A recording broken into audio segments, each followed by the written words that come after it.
পৃথিবীর সবচেয়ে বড় বিচারক হচ্ছেন সময়। আজ আপনি আপনার মায়ের সাথে যেমন ব্যবহার করছেন, মনে রাখবেন আপনার সন্তানও কিন্তু আপনাকে দেখার জন্য ঠিক ওই একই স্ক্রিপ্ট রেডি করছে। আমরা যখন অসুস্থ হতাম, মা সারা রাত জেগে কপালে জল পড়তে দিতেন।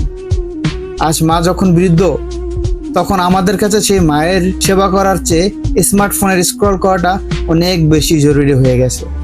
আমরা ভুলে যাই, আমরা যখন কথা বলতে পারতাম না, মা তখন আমাদের চোখের ভাষা বুঝতেন। আর আজ আমরা শিক্ষিত হয়েও মায়ের সহজ সরল কথাগুলোকে বিরক্ত মনে করি।